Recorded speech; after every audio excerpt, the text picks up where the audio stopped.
হাই everyone. তো মৰমৰ ছাত্ৰ ছাত্ৰীসকললৈ মই ভিডিঅ'টো বনালোঁ।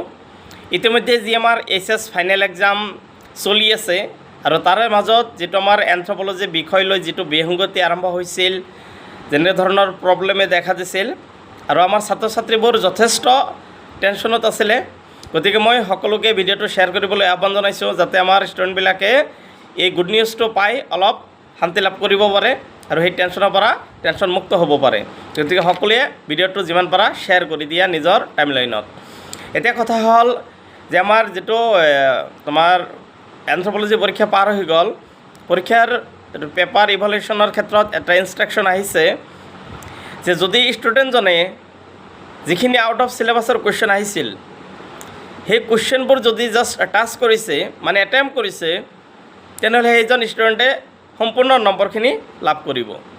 কথাটো ভালদৰে বুজি ল'বা। যিবোৰ কুৱেশ্যন আউট অফ চিলেবাছ আহিছে আৰু ষ্টুডেণ্টজনে যদি সেইখিনিয়ে এটেম্প কৰিছে, ভুল হওক শুদ্ধ হওক পিছত, কিন্তু তেওঁলোকে সম্পূৰ্ণ নম্বৰটো পাব। আৰু যদি তেওঁলোকে এটেম্প কৰা নাই, আউট অফ চিলেবাছ বুলি টাচ কৰা নাই, তেনেহ'লে কিন্তু এই নম্বৰটো নাপায়। আৰু মই জনামতে আমাৰ ষ্টুডেণ্টবিলাকে অলপ হ'লেও টাচ কৰি আহিছে, কিবা কিবি হ'লেও লিখি আহিছে। গতিকে তোমালোকে টেনশ্যন কৰিব লগা নাই, তোমালোকে সম্পূৰ্ণ নম্বৰখিনি পাবলৈ সক্ষম হ'বা।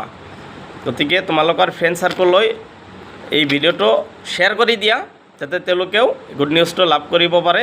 কাৰণ এন্থ্ৰপলজিত যদিও অলপ ইৰিলেটেড আহিছে, আউট অফ চিলেবাছ আহিছে, মানে ফাৰ্ষ্ট ইয়েৰৰ ৰিলেটেড কিবা আছে, মানে অলপ মানে ভাবি চিন্তি অলপ লিখি দিলেও তথাপি আহি যায় নম্বৰটো, সেনেকুৱা কুৱেশ্যনো দিছিলে। কিন্তু তথাপি যিহেতু আউট অফ চিলেবাছ, গতিকে যিখিনি টাচ কৰা হৈছে সেইখিনি নম্বৰ দিব বুলি ইতিমধ্যে জনাইছে। Thank U.